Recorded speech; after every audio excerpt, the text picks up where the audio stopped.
While the Democratic Socialists in Congress and public health are pushing to keep us all under house arrest indefinitely, President Trump is pushing to reopen the economy and reinvigorate America. Dr. Corsi, welcome back. How are you today? I'm great, Jason. Good to be with you. Looking forward to the discussion. I think, Absolutely. yes, President Trump's ready to get the economy back switched on. And I believe we're even going to hear another coronavirus task force, which will be assigned the responsibility to get people back to work. Mhm. And that's good news. I think Dr. Fauci is going to be very disappointed. He seems to be pushing for a universal mandatory government vaccine. And of course, he says that's going to take us months and months, maybe a year and a half to develop. So I guess everybody just dies and stays home. Stay It locked in does. the basement. Yeah. Now, Dr. Corsi, before we get too deep into the conversation, I want to remind our viewers that they can visit your website, the newly relaunched and beautifully designed CorsiNation.com. It's also important that people realize Dr. Corsi is a PhD in political science from Harvard, and although we are discussing the coronavirus, everything that we say on this program is not intended to be medical advice. The doctor and I are discussing the geopolitical implications of the coronavirus, and everything that we say is commentary, analysis, and opinion. And people can also watch the simulcast by going to the Jerome Corsi YouTube channel. Now, Dr. Corsi, have you been, you have escaped the grip of YouTube for the time being. People can still financially sponsor the doctor utilizing Super Chat on the Jerome Corsi YouTube channel. So for people who are watching us there now, I hope that you will support the doctor. I think most viewers know by now, Dr. Corsi, every Thursday you and I are doing a sponsor-exclusive broadcast that will begin at 5 p.m. Eastern on patreon.com/Jerome Corsi, patreon.com/crowdsource the truth, and subscribestar.com for both Dr. Corsi and Crowdsource the Truth. What do you see happening this week, Dr. Corsi? A lot of developments. Well, I see a lot of developments. I mean, first of all, I think that this is the week that it became absolutely clear that Dr. Fauci, and the CDC, the Centers for Disease Control, in their financial, their markets altogether, their basic predictive model, which has to do with how many people are going to be sick and how many deaths they're going to be, has just been dramatically wrong. And I say financial because it's got major, major implications on how long people are kept out of work. If you take any hard look at what the models have been saying, you find that what the expectations were initially, according to Dr. Fauci and the CDC, we were going to have over 1 million deaths. Right. And in fact, if you recall, even last week, at the end of last week, Dr. Fauci was saying to the world how this was going to be a extremely difficult 2 weeks, and he expected that we were going to get somewhere between 100,000 and 200,000 deaths in the United States from COVID. Now, that turned out to be dramatically wrong, but again, they keep revising this model. It's basically a bell-shaped curve, but it has an exponential factor going as the disease is creating more and more people who are sick and dying. And the Center for Disease Control just wildly overestimated how serious this disease was going to be. I've been saying from the beginning that while COVID-19 is a very serious disease, and especially for those who get to be seriously ill, that for the vast majority of people, it was not going to be even recognizable you had symptoms. It was going to be like the flu. And I'm thinking that the numbers we're getting, which seem much more in the range of maybe 20 or 30,000 deaths maximum, as opposed to 60,000 deaths, which is what the model is currently predicting. I don't think we're going to reach 60,000, and those would be at the high flu level for a seasonal average flu. I think we Yeah. had over 20,000 deaths this year in flu. in the influenza season, which ended March 20th. And so constantly, Dr. Fauci's predictions have just been wrong. Yeah. And, when I was trained in graduate school and doing statistical analysis and mathematical modeling, if your model's wrong, what that means is throw it away because you're fundamentally following a, a fallacious set of assumptions, and you better rethink the whole thing and come up with a new model. You don't say, as Fauci saying, oh, well, we did so well because we were really vigilant in getting people to maintain social distancing and they stayed home. And so it's because we employed these measures. No, Dr. Fauci's models took into account to begin with social distancing, quarantining, all these factors, and the model was still wrong. So these explanations just make Fauci into, I think, what he is, which he may be a highly respected scientist for the work he did on developing antiviral medicines for AIDS. But when it comes to being a medical bureaucrat, he's just a quack. And I'm pretty sure there's a lot of people who question his work on HIV and AIDS, Dr. Corsi. Charles was telling me there's a number of questions. I mean, we've also heard, even though they're reporting far fewer deaths, there's according to the Johns Hopkins, death map or whatever this thing is, 16,000 in the U.S. right now. But we've heard from doctors and even a state senator who's a medical doctor that they're receiving word that they should report any death, irrespective of the cause, if the patient has coronavirus, that's listed as the cause of death.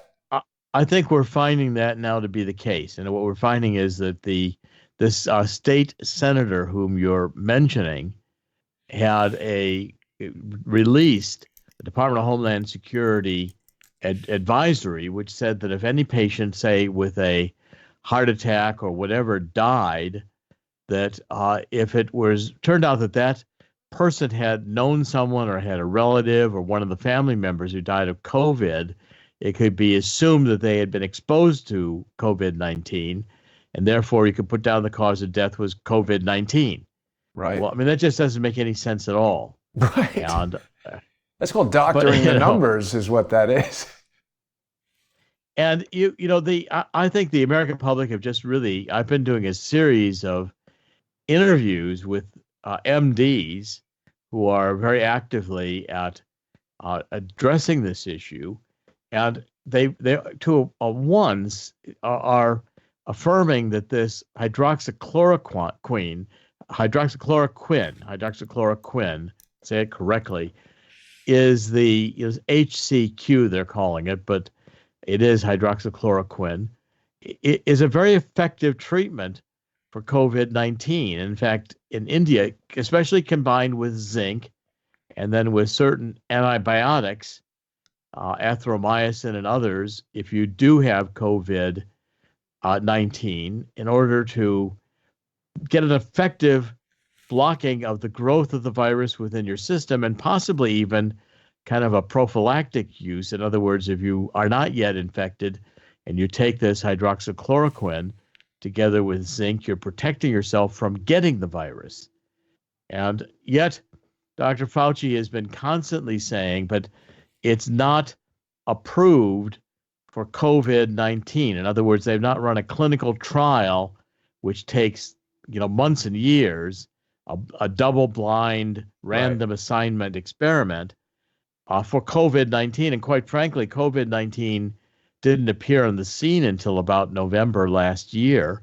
Mm-hmm. And so how could you do no medicine has been approved for COVID-19, but this hydroxychloroquine has been approved for malaria since 1945, and physicians are typically free to go to off-label medications.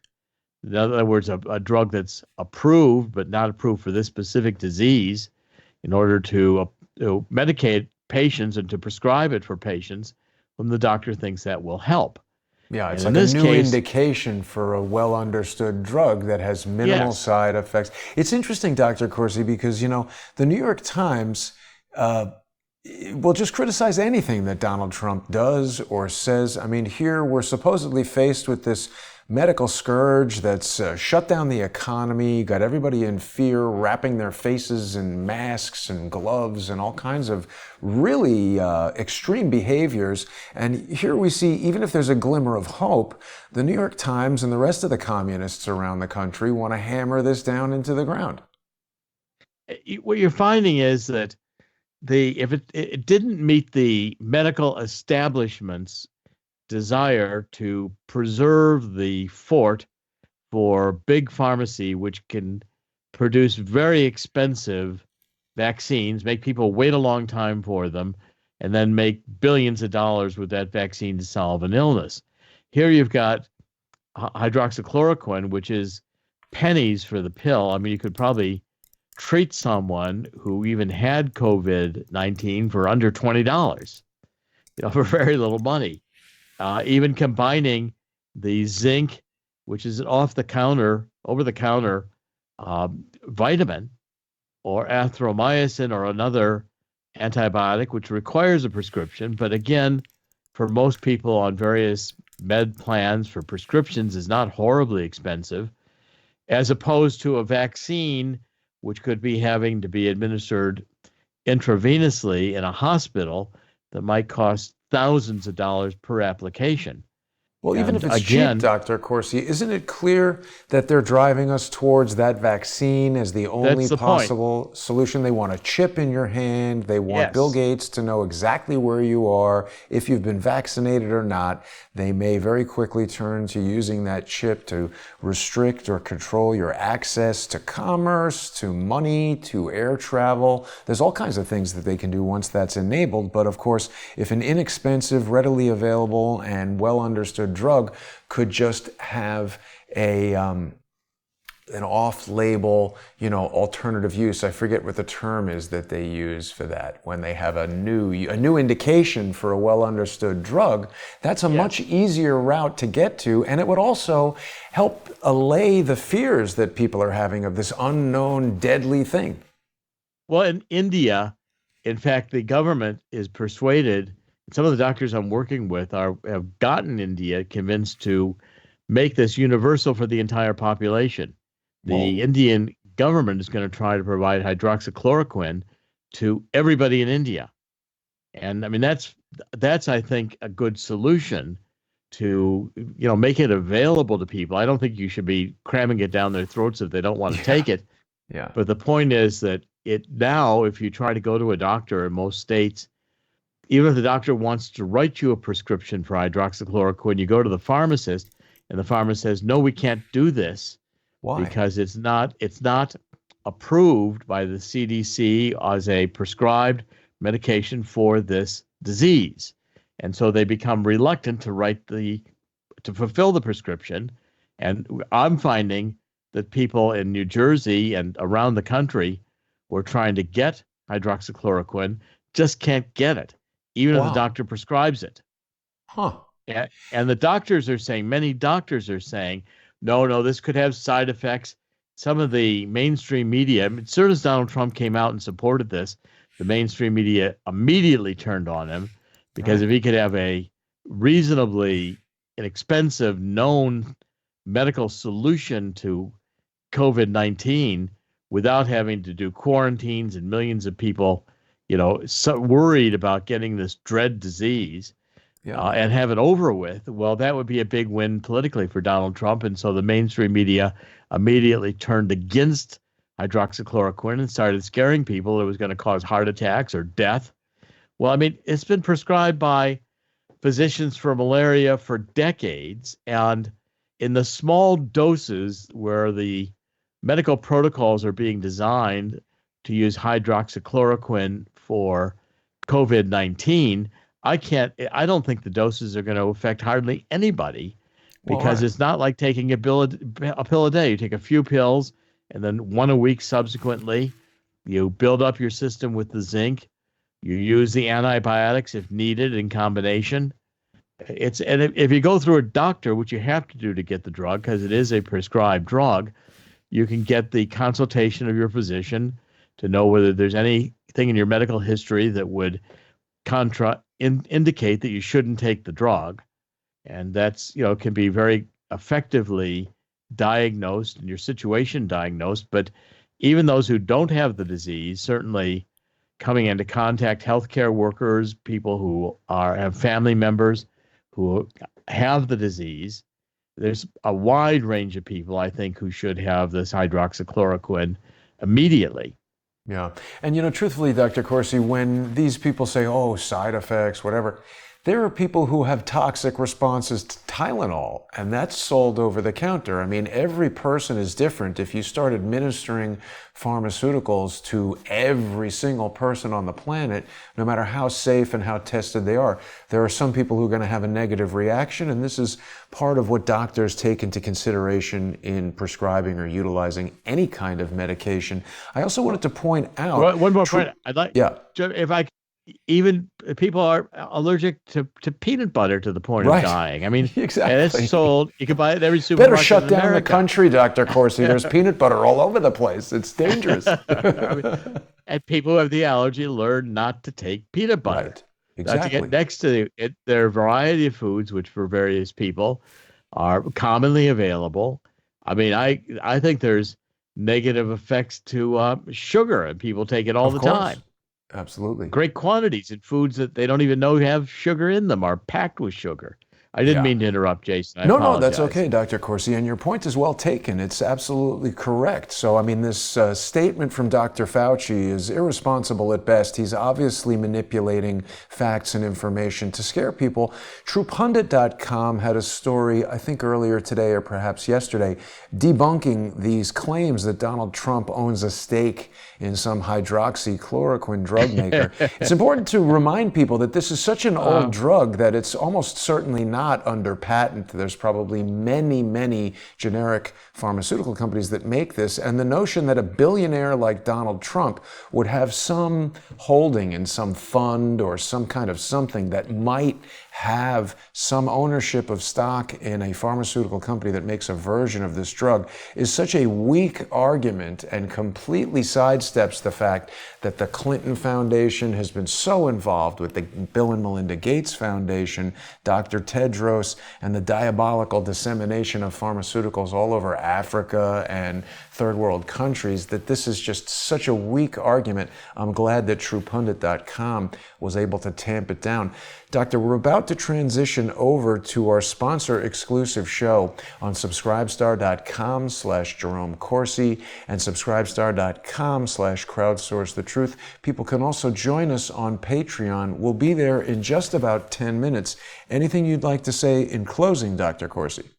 Well, I think that Donald Trump has got the correct vision, and he has endorsed this hydroxychloroquine and is trying to get it. He's got it in the hospitals. He's now trying to get it to state governors. It needs to be able to be prescribed by MDs and fulfilled by pharmacists for individual patients to get this drug out in America. And Donald Trump, I think, is also going to start putting the foot on the accelerator to get the economy going. We had Russia-gate. It didn't destroy Donald Trump. We had Ukraine-gate. Now we've got Virus-gate. It won't destroy Donald Trump. Next month, I guess it's going to be Economy-gate. I like Virus-gate. That's the first time I've heard that. Coronavirus-gate. We'll be back in just a few minutes, Dr. Corsi. I hope people will join us. If you're not yet a sponsor and you're enjoying the free content on Crowdsource the Truth, it's very important that people join us on Patreon and Subscribestar. I couldn't do these shows without my co-hosts like Dr. Corsi, so I hope that people will visit Dr. Corsi's Patreon and Subscribestar pages. But remember, YouTube is actively trying to keep this information away from you. So the illusion of content on YouTube being free is actually a trick. For as little as $2 a month, you're going to get access to a sponsor-exclusive library and the information that you really want to hear. So please join us. We'll be back in just 10 minutes. Thanks, everybody, for watching.